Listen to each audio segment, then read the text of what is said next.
All right, good evening and welcome to tonight's meeting. My name is Councillor Patrick Walsh and I will be the chair of the committee. A few housekeeping points before we begin. Firstly, this meeting is being live streamed on the council's YouTube channel. By participating, you are consenting to being recorded.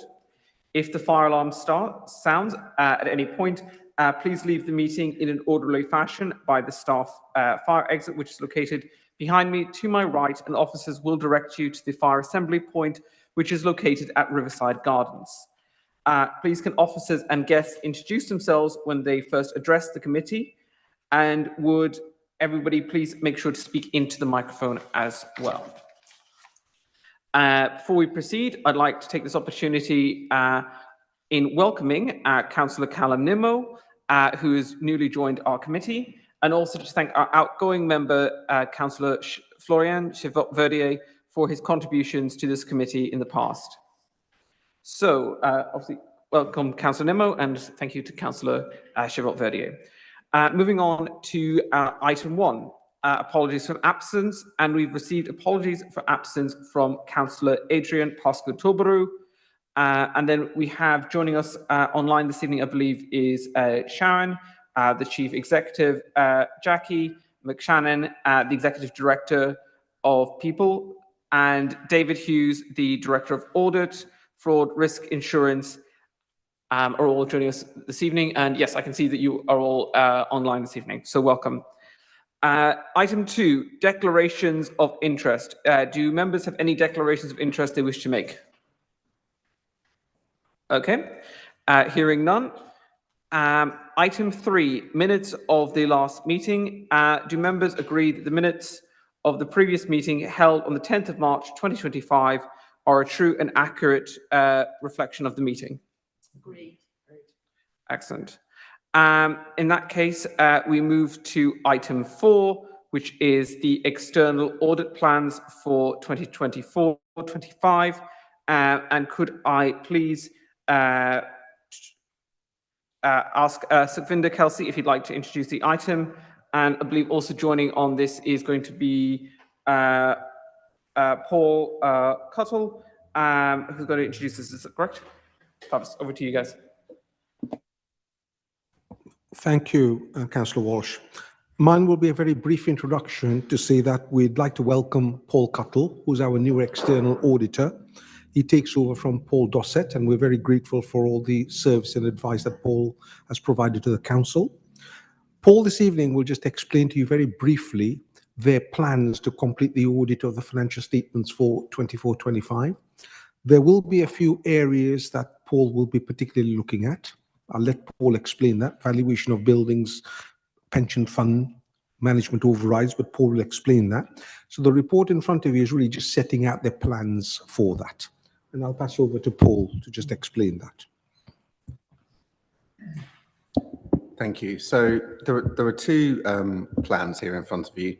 So first one is relating to the council audit, and also there's a plan for the pension fund. So whilst I don't sign off the pension fund audit, I'm presenting both of these plans on behalf of a colleague. So in terms of the transition, so as Linda said, Paul Dossett has served his time in terms of the number of years that he's able to sign off accounts under the regulations. So that's why the handover has taken place. But in terms of the team below me, so Nick will be continuing as the manager of the audit, so there'll be continuity.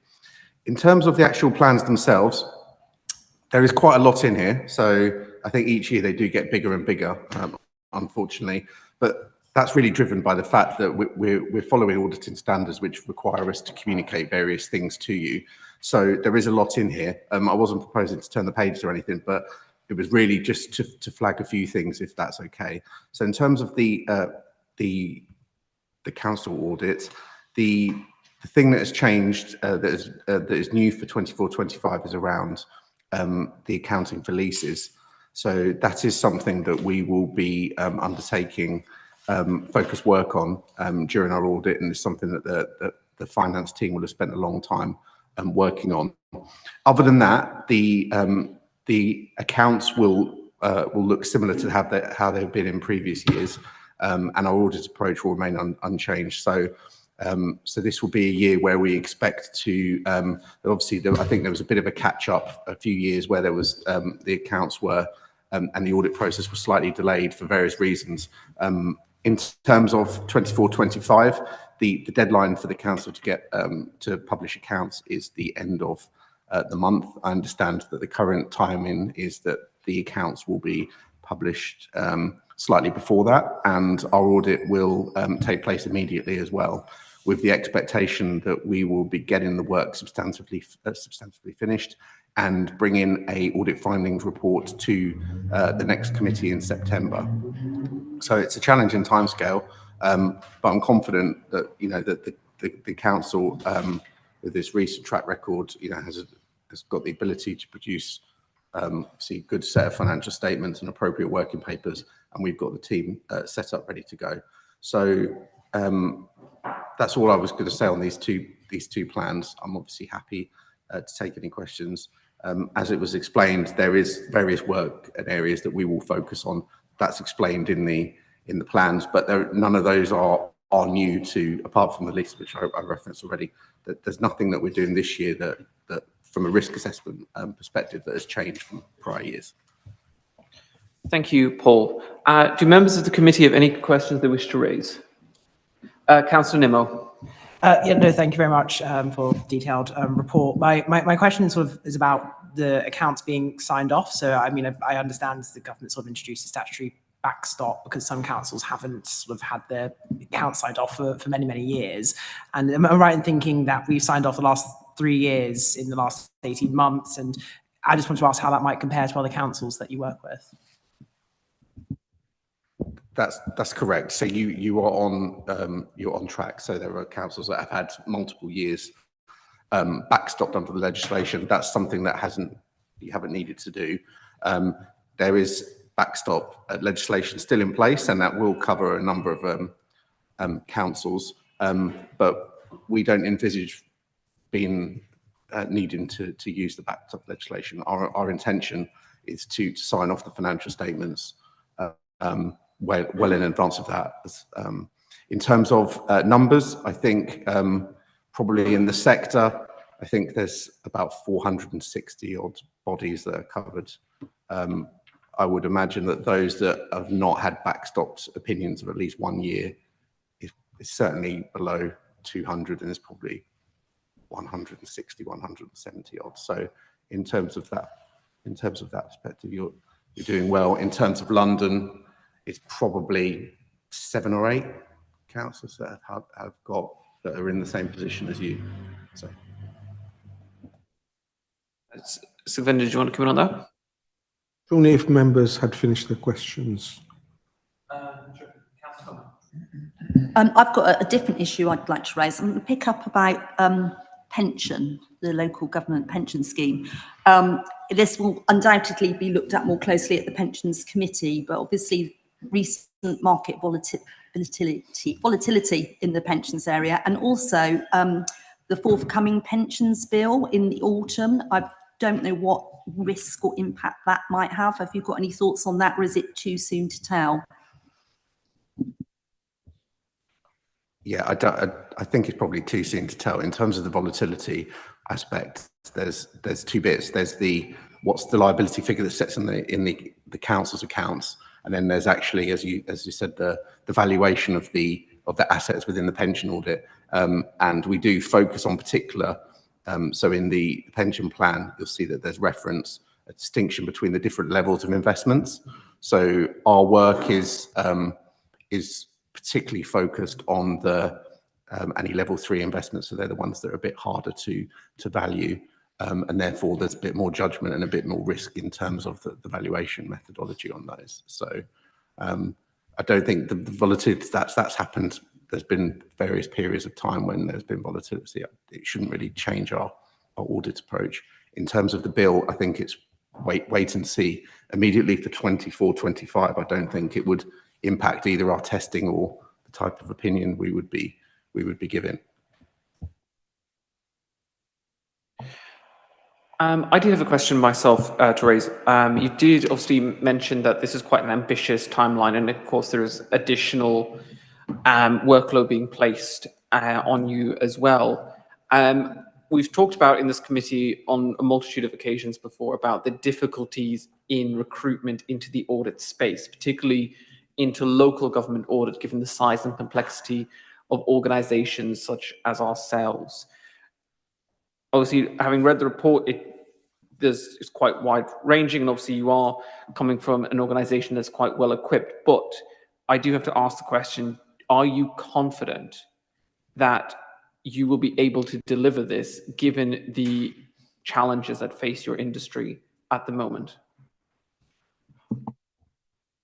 Yes. So in terms, when I made reference to some of the numbers in terms of the councils that have had clean financial statements and have not had the backstop legislation, I would suggest about 90%, maybe 80% of the audits that have been signed off are ones that have been signed off by Grant Thornton.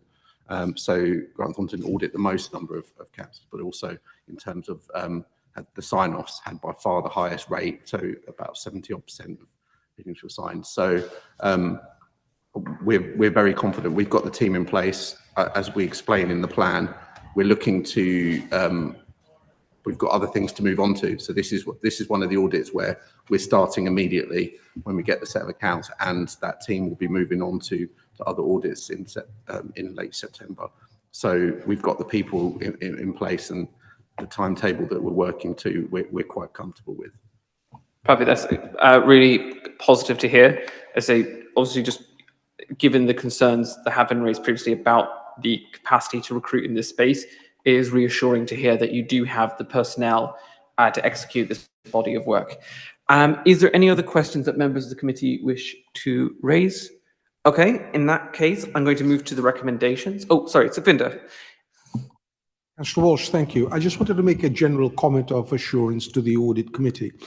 The work that Paul and his team will do is really important. They have got extensive powers, as committee's members will know, and they will provide independent assurance to you as members, to the residents of this borough, and to any other business parties that we're involved with, that the finances of this council are well managed and well governed overall. So it's an important report that I look forward to. I will work with Paul and his team to make sure that that gets done very efficiently. We've established some excellent working processes and partnerships in doing that. Councillor Nimmo, I should really just say that it was 4 sets of accounts that this council got signed off in an 18-month period, and Paul and his team did an enormously excellent job for us, and they were reassured that our finances were governed. Particularly important as we move to significant challenges, as you know, within the local government sector, so that independence is really important for you. But I want to thank Paul and his team for that in advance, but we'll report back in detail in September. Thank you, Sukhvinder, and indeed, thank you for the work that you have done and the achievements of your organisation to deliver as it has done. And so to echo what you say, obviously it is important that we are able to provide accurate statements and reassurances to our residents about how their money is being spent. So I think on behalf of the whole committee, we do look forward to that September report. I'm going to move along to the recommendations and ask, do members agree to note the 24-25 external audit plan for the London Borough of Hammersmith and Fulham and the London Borough of Hammersmith and Fulham Pension Fund audit as prepared by the Council's external audit, Grant Thornton, in appendices 1 and 2? Thank you. In that case, I move along to item 5, the Head of Internal Audit Annual Report for 24-25. And could I ask Moira Mackey to present the report, and also to note that joining in attendance for this item is David Hughes. So Moira, over to you. Thank you, Chair. So yes, I'm Moira Mackey. I'm the Head of Internal Audit for the Council. And this is our annual report of the work that we've done for the financial year 24-25. Our plan is a rolling plan. It's fairly flexible, so it gets updated during the year. But we've summarised in the appendix the work that we've covered and identified some areas where we haven't yet completed them, so they will come to a later meeting. Just wanted to point out a couple of things for you. In the report, in two places, I've referred to an audit on client affairs as sitting within the remit of people services.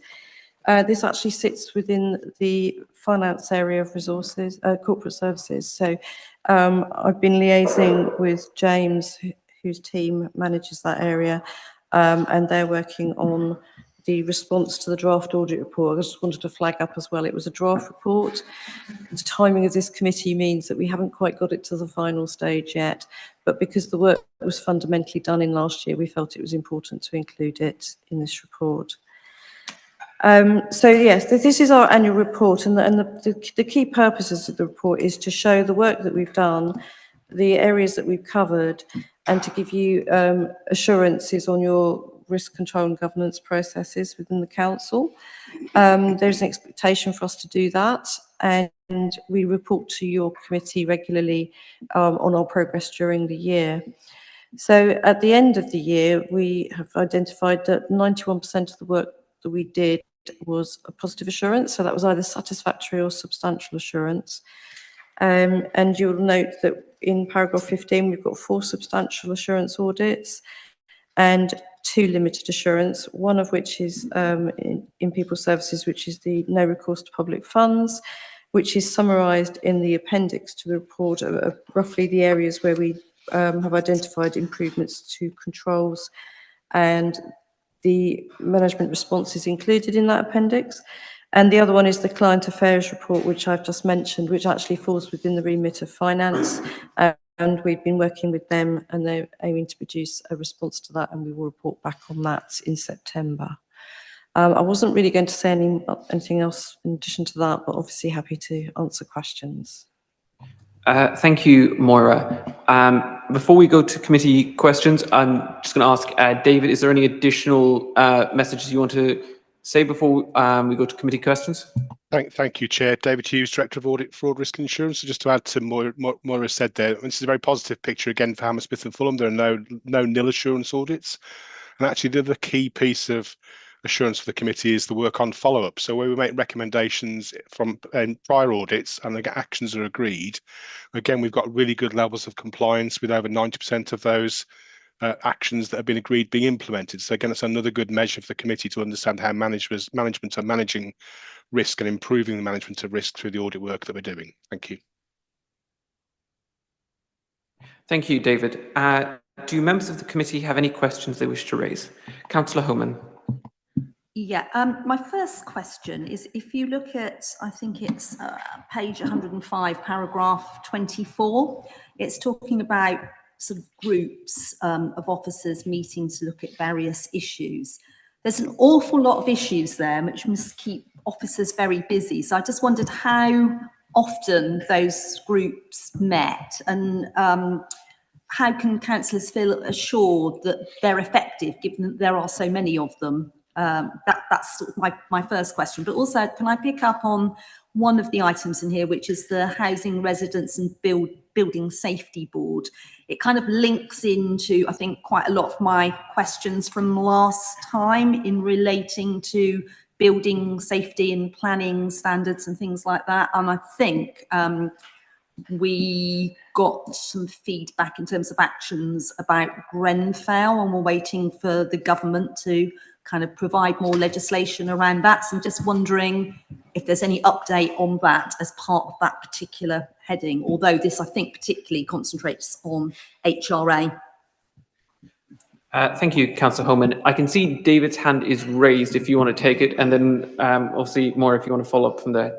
No, thank you, Councillor Homan. It's really helpful. So one of the reasons we've listed those sort of boards and groups there is that both myself, Moira as the head of audit, and Jules as our risk manager are actually very actively engaged by the organisation on a proactive basis. So all these sort of boards are looking at assurance or how particular key areas of risk or performance are being managed. So I think it's actually a good sign that internal audit are involved at a senior level. So it doesn't detract from the audit work the team are doing, which I appreciate would be a concern if we had the audit team involved regularly and directly involved in that. So these boards will have different frequencies, and we work together to make sure that we're able to support those groups. I think you're right to raise the point around the Grenfell inquiry and the sort of the recommendations there. So the building safety group that works in housing is very much looking at how and reporting on assurance as to how some of the key measures from that inquiry report are being responded to. So one is around the building safety regulator requirements for building safety cases, which Hammersmith and Fulham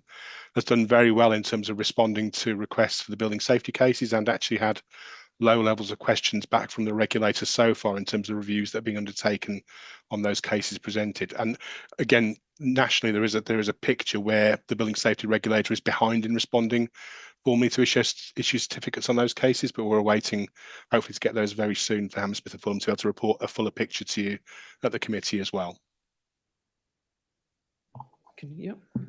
I've got another question which is unrelated to that. It's about the action under the Climate Action Plan, which looks like we're expecting to be kind of hitting targets this month. I just wondered if we're confident that that's going to happen, because it's quite difficult things to measure, and it's very cross-departmental. I just wondered if there was anything that the Climate Change Inequality Policy and Accountability Committee might focus on that would assist with this.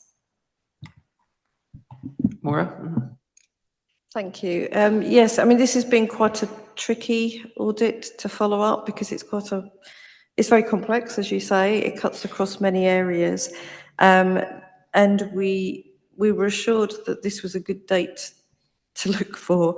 We're not going to turn up on the doorstep, on the 1st of July and say, okay, show us your evidence. But it's a big thing, work in progress, and it may be a little bit optimistic, is my view. It is a complicated area, and it has moved a lot since the original audit was done as well. So, sorry, what was yeah, could you add? Can I just, sort of, as a follow-up, I don't know, how are other councils handling this? Because I don't think it's unique to us to find this a difficult thing to measure. We've done similar audits at the other councils we work at. It's a very difficult thing to do. It was new to everyone, and they had to put in processes. We were looking at that, really. I think that it's going to be a challenge. I think that's a fair answer, but obviously it's not my area of specialism. But yeah, the years are ticking on, aren't they? So yeah. Stephen, do you want to come in on that? Yes, thank you, Councillor Walsh. So it's great that the council has looked at this issue and has got a clear plan set out. It is a challenging matter, as Maura has indicated. So the original report was completed in February 24. This is just a bit of an initial work that Maura has done. What I suggest we do is that when they do the detailed follow-up in September this year, that we follow up on those recommendations and the actions that have been said in here, and we'll make it a key point to report that back during the report that Maura will present for the half-year position. Councillor Holman, if that's satisfactory to you, that's what I would suggest we do. Yeah, that's fine. I mean, it's not a negative from my point of view. It's just I know that it's extremely difficult, and it would be really interesting to know how we compare to other boroughs if we've got the same measures, and but I suspect not. And No, we'll do that, because the more detailed follow-up is due in September, so we'll report it in there and bring it back to you. Great, thank you.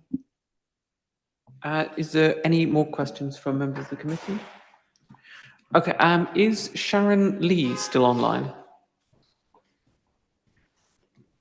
Sharon, are you? I just want to ask you, obviously, in relation to these reports, obviously it's noted that there's often follow-ups recommended for specific areas for improvement.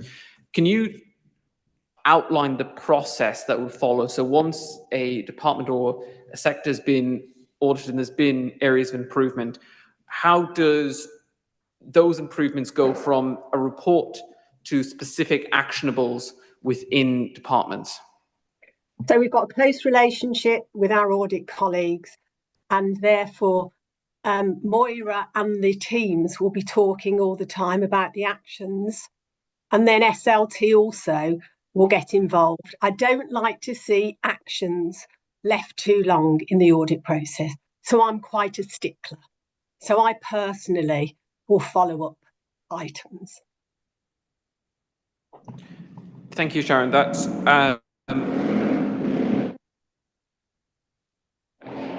really good to hear, obviously, in terms of the following up specifically on actionables. Obviously, to kind of turn the question over to yourself, Maura, would you echo that same sentiment that from what you're seeing on your end, are you seeing that commitment to delivering those changes that you identify from the senior leadership team?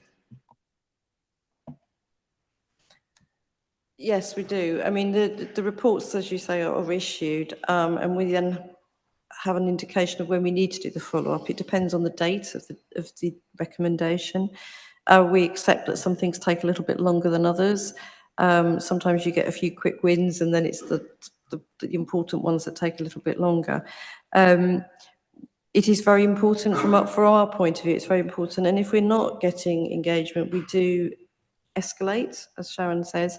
It will be included in all our reports that go to the SLT every month.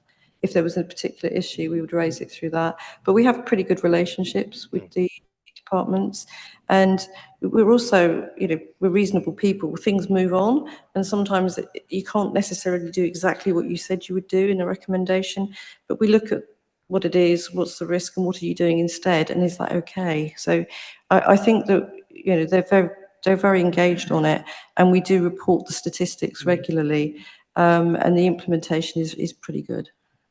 Excellent. So if I can just pick out the kind of what I think is the key point there, that there's a monthly engagement between yourself and SLT about actionables. So that's kind of the frequency in which you would follow. Is that kind of Chair, if I could just say, we have an SLT assurance meeting every month.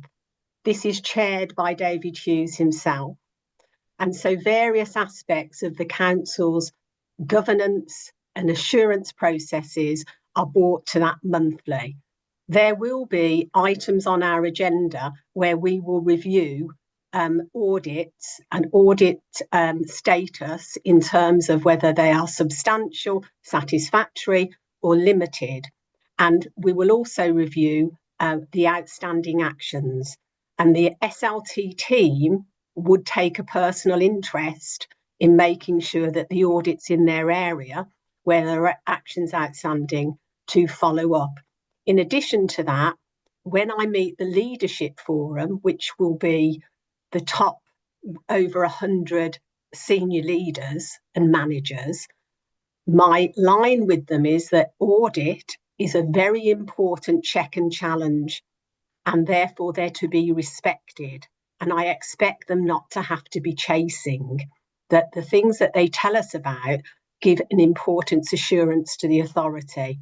So my line is, it's very important. It must be taken seriously. So at any opportunity I have, that's my message to our senior leaders. Make sure you get on top of this, because if we don't get on top of internal audit issues, then they're going to end up in the external audit arena. And that's not something I particularly want. Thank you, Sharon. I say that is really good to hear. Obviously, the assurances that are coming from both sides of this, both in terms of the work that you're doing in implementation and also from the internal auditors in terms of that relationship as well. So I see credit to you, to both sides there. Is there any additional questions from members of the committee? Okay, in that case, I'm going to move to the recommendations. Do members agree to note the head of internal audit's opinion on the accuracy and effectiveness of the council's framework of governance, risk management and control environment under paragraph 11? Is that agreed? Excellent. In that case, we move to item 6, the Corporate Anti-Fraud Service Annual Report for 24-25. And could I please ask Andy Hyatt to brief us on the annual audit report, please? And of course, joining alongside him for this item is David Hughes. Over to you. Thank you, Chair. So this report is an overview of the counter-fraud activity for the last financial year.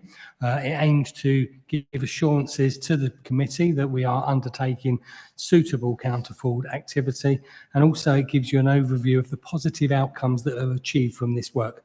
For example, the work of recovering misused tenancies across the organisation, making sure that that helps those of our residents who need that support.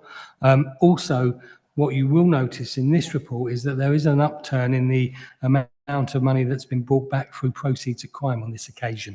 And that's money that, under the asset recovery scheme, means that it can be ring-fenced and reused in our organisation as it comes back into our kitty, and we can focus on actually improving areas of fraud prevention and detection. And hopefully the aim is really to increase our capacity so that we can undertake even more, hopefully, recoveries through tenancies and stop more fraud. And again, continue that cycle of recovering money that we reinvest and we recover.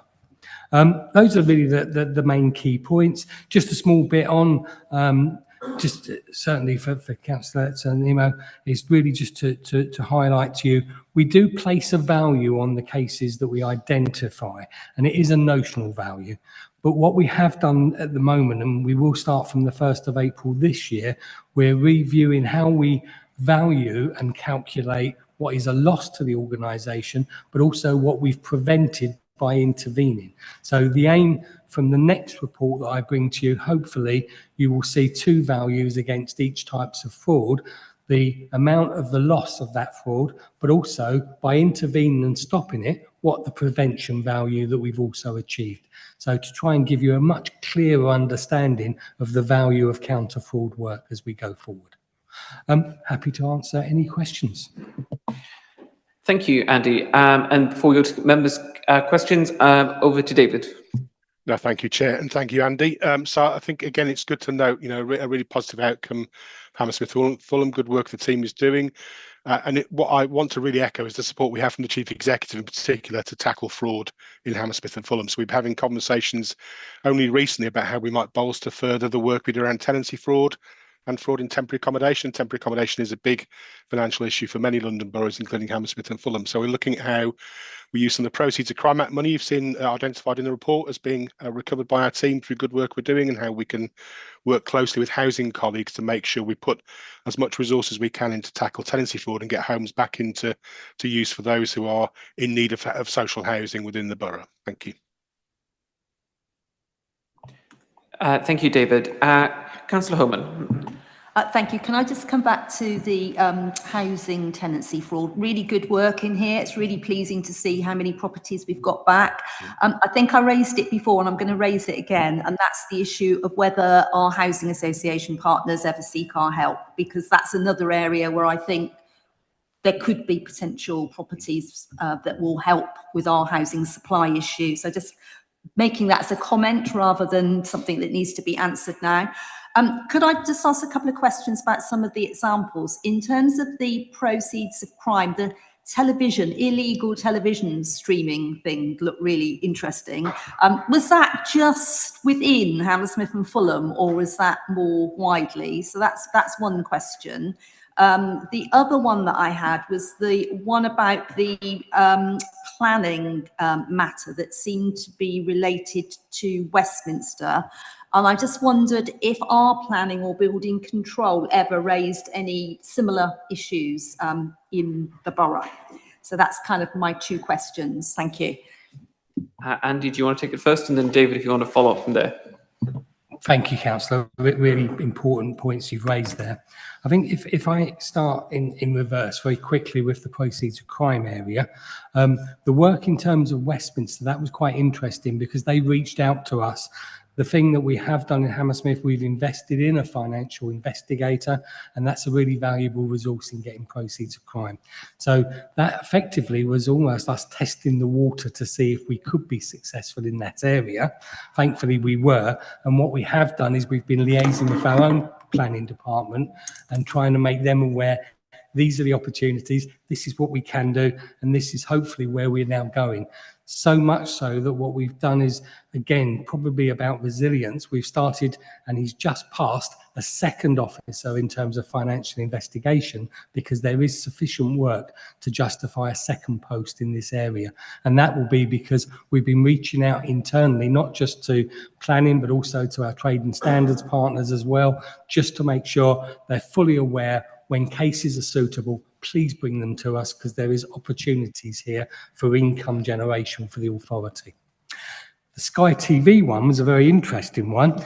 So actually that originally manifested itself when we were a by-borough service. So when the authority on trade and standards was working with Kensington and Chelsea, what happened was the individual in question was using a property in Kensington and Chelsea to stream the football live to people. However, because it was a joint service, at the point of investigating, it was a Hammersmith and Fulham employee investigator who took it on, and it was also our financial investigator from Hammersmith and Fulham. So when we desegregated, it made complete sense because of continuity and making sure that we had the skills and expertise, that it moved back to Hammersmith and Fulham Council so that we could finish it and take it over the line to hopefully a successful conclusion.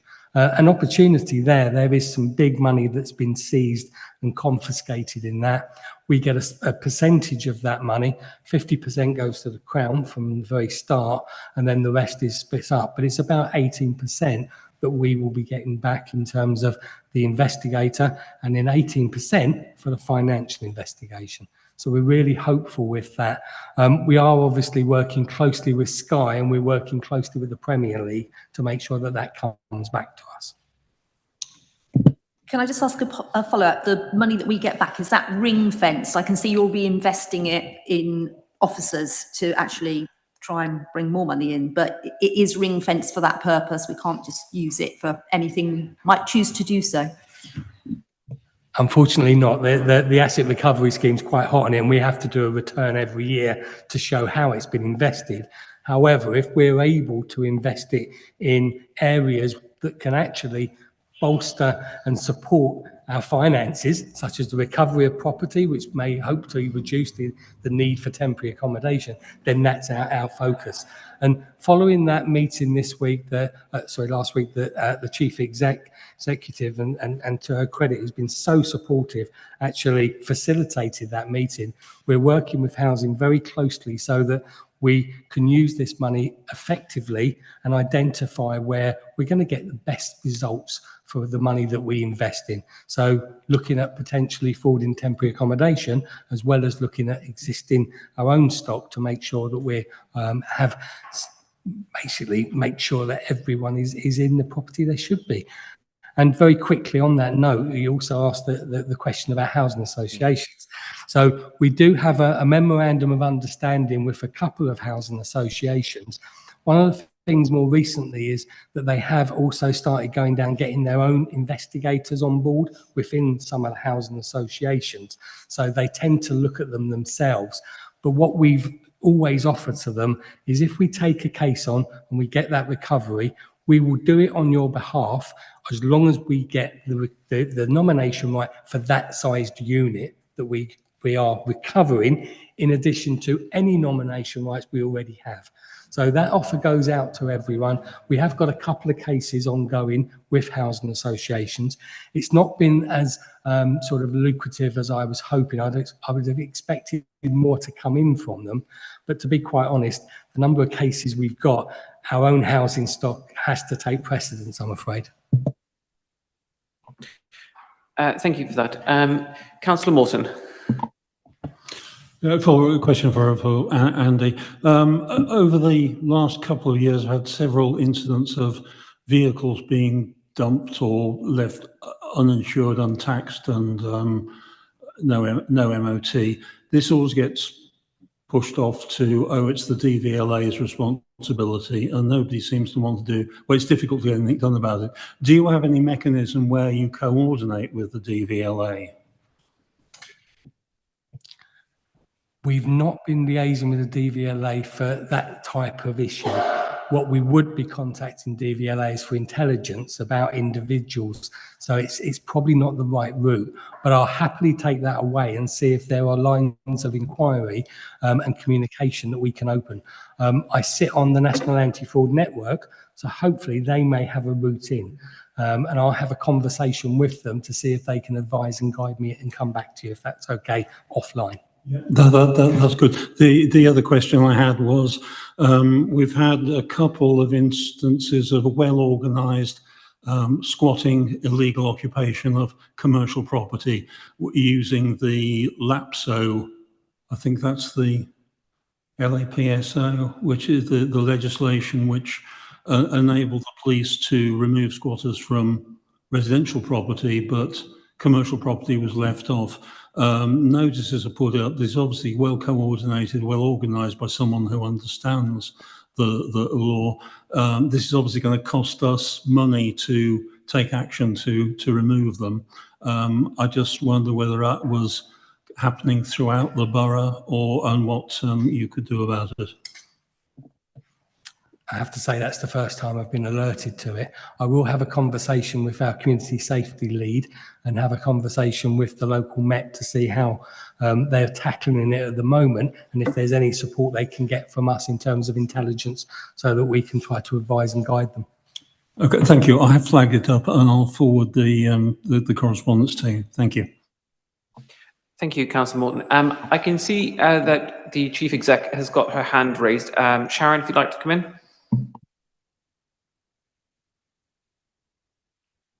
You're on mute. Sharon. Thank you, Chair. Just to say that Counter Fraud do an excellent job, but actually it is the job of all of our colleagues in Hammersmith and Fulham to detect fraud and error. And so therefore, when I see, for example, the gas engineers going in and telling us information, that's an important part of everybody's job.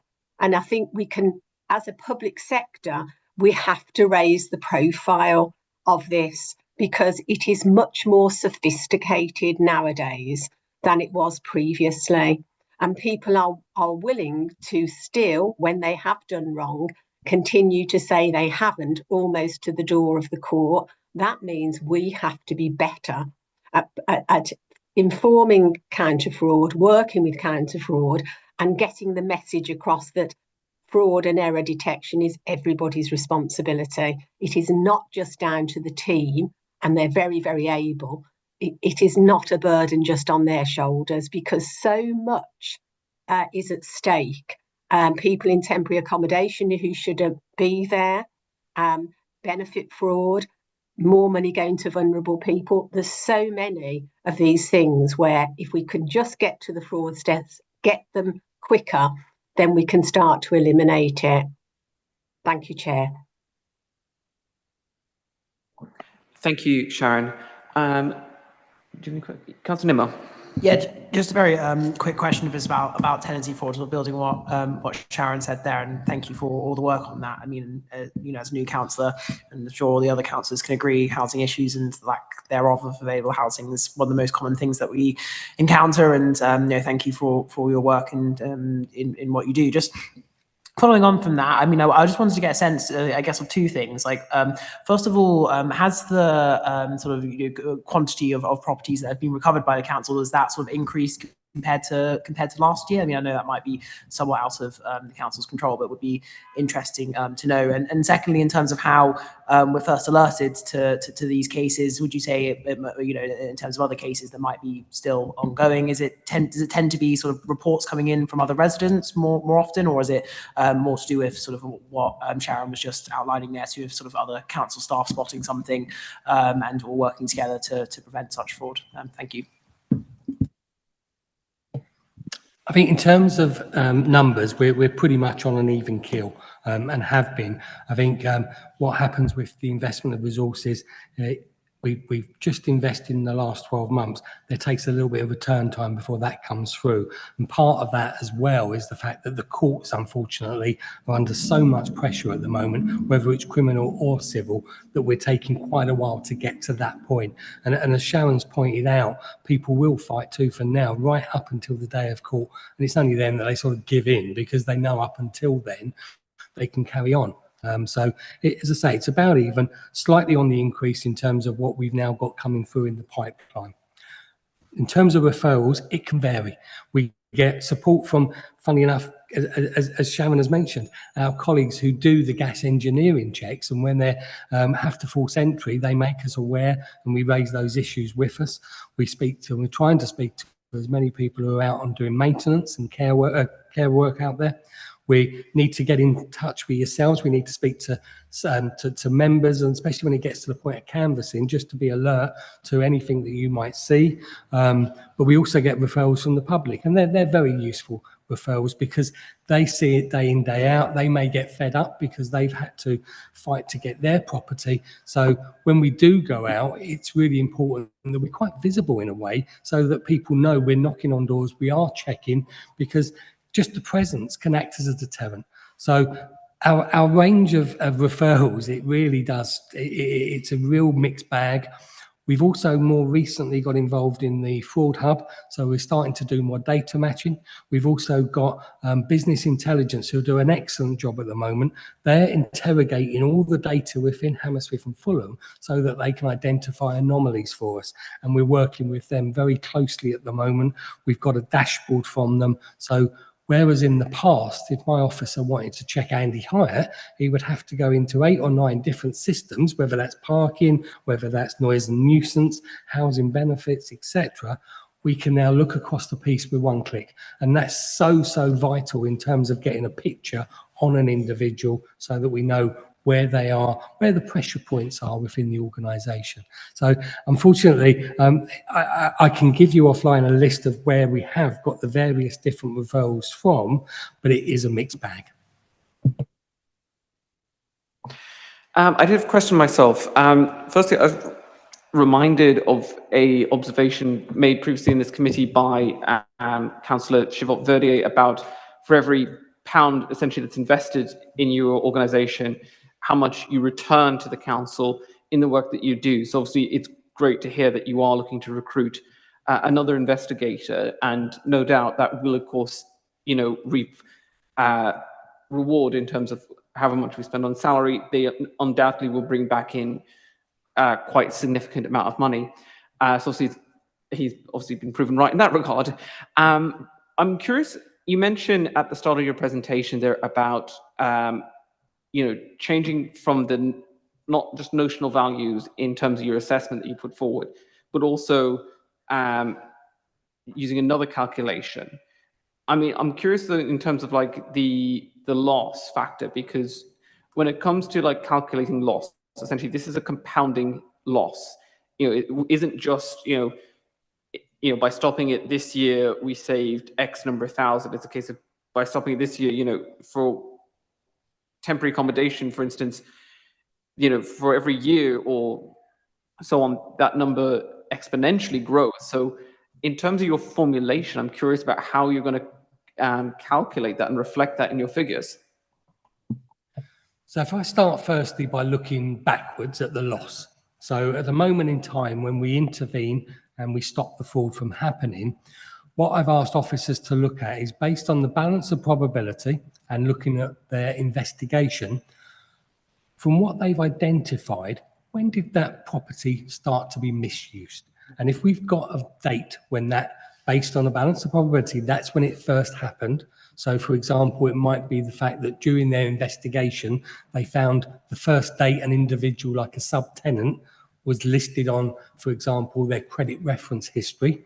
Then we've got a moment in time when the fraud started, and we can start to value how long that fraud occurred for, and using a separate calculation, we can then identify the value.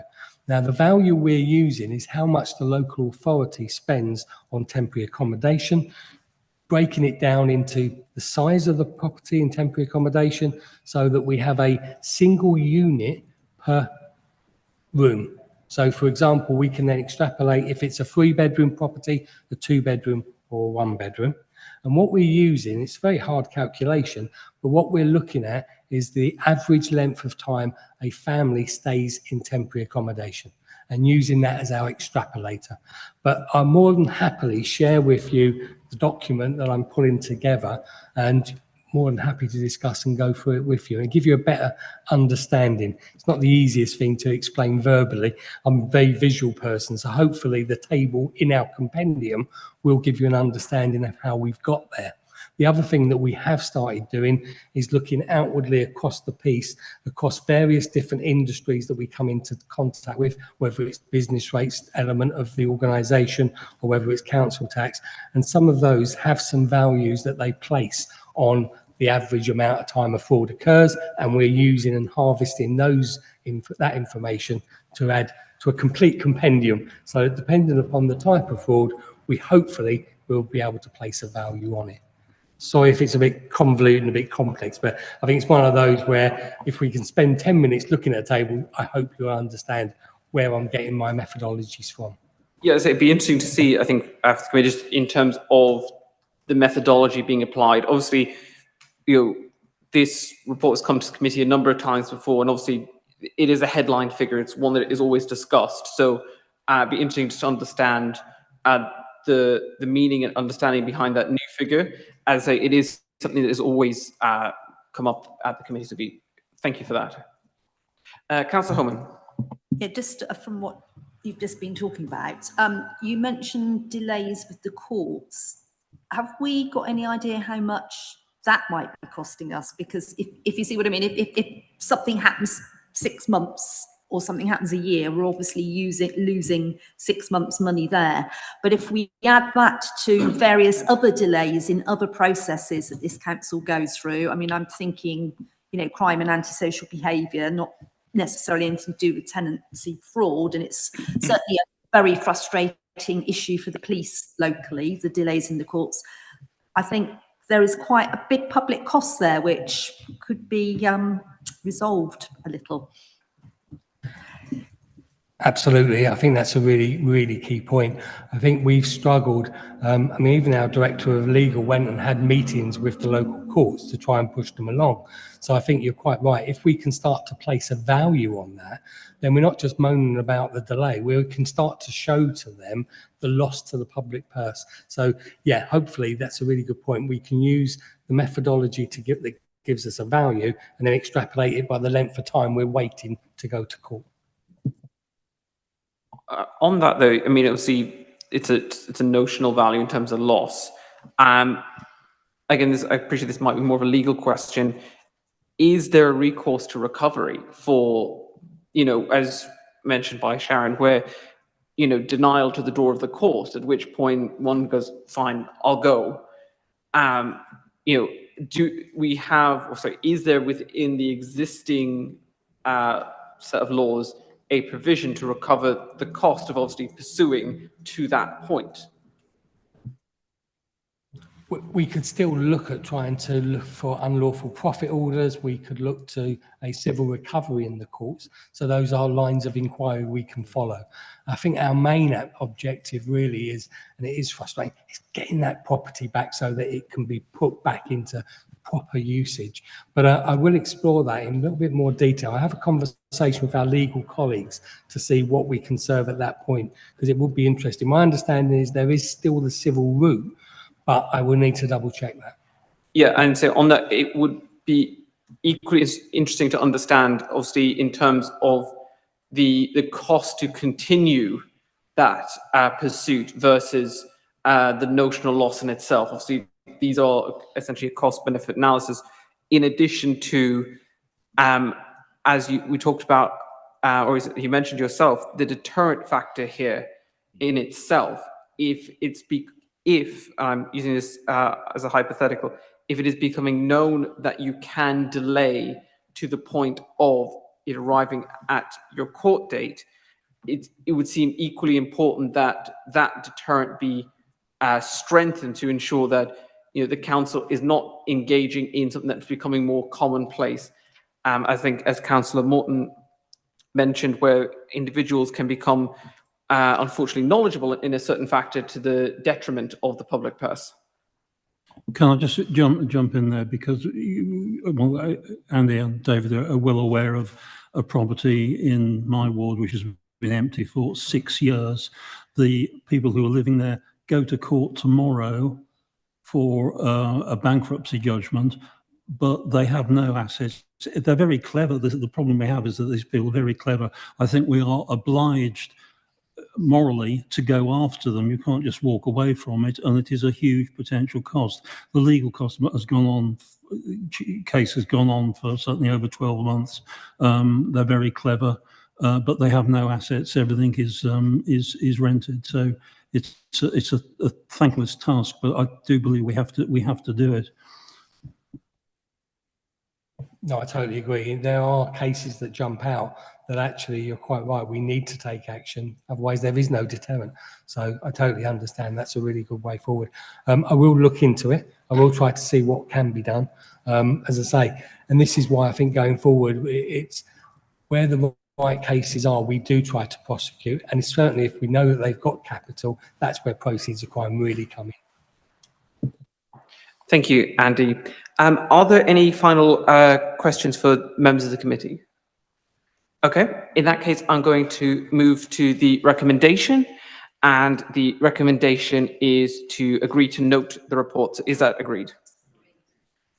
Excellent. So the next item is item 7, the cybersecurity update. Now, as this report contains an exempt information, discussion of this report will require the passing of the proposed resolution at the end of the agenda to exclude members of the public and press. So the report contains some exempt information. So do members agree to pass the proposed resolution under item 9? Excellent. Okay, in that case, I'll briefly move along to the final item of this evening before we go back to that item, which is the date of the next meeting, which shall be on the 22nd of September. Is that agreed? Okay.